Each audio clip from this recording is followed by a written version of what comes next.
Modus 2 dokter gadungan buka praktik aborsi, korban capai 100 orang di Bandung. Inilah tampang dan sosok Dede 30, salah satu dokter gadungan yang membuka praktik aborsi ilegal di Bandung, Jawa Barat.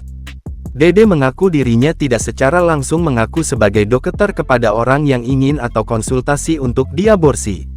Soal aborsi, ia mengaku mengetahuinya dari hasil pencarian di Google.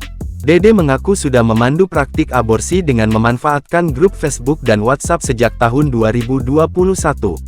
Aksi Dede itu pun terungkap oleh jajaran Polresta Bandung.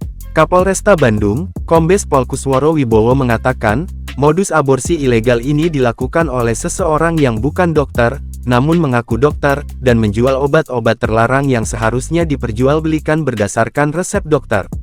Dede juga menawarkan jasa konsultasi untuk aborsi di grup Facebook hingga ujungnya melalui WhatsApp. Tersangka inisial SM itu membuka Facebook, kemudian menawarkan jasa konsultasi untuk aborsi. Kemudian bertukar-tukar nomor WA, dan dikonsultasikan via WA, sehingga pada saatnya itu bertransaksilah obat terlarang ini, obat keras ini. Dede mengaku mendapatkan obat dari Ri alias Iwan dan telah melakukan aksinya sejak tahun 2021.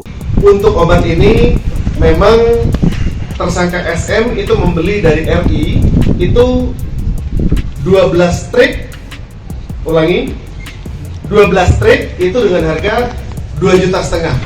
Namun tersangka SM menjualkan satu stripnya itu 1,5 juta kepada para korban. Korbannya bahkan tersebar hingga luar kota Bandung. Berdasarkan pemeriksaan handphone tersangka, terdapat 20 korban, 3 diantaranya dari daerah Bandung, sisanya dari luar kota, ada yang dari Kupang, Sumatera dan lainnya. Kedua tersangka, kata Kusworo, diamankan di gerbang tol Soroja, Soreang. Adapun RI mendapatkan obat aborsi itu dari seseorang di Jakarta. Orang tersebut masih dalam pencarian. Tersangka kita kenakan pasal 435 Undang-Undang Kesehatan, yaitu barang siapa tidak sesuai dengan keahlian ataupun kewenangannya melakukan praktek farmasi atau menyediakan persediaan farmasi tanpa izin. Ini ada ancaman hukumannya, minimal hukuman pidana penjara 5 tahun, maksimalnya 12 tahun pidana penjara.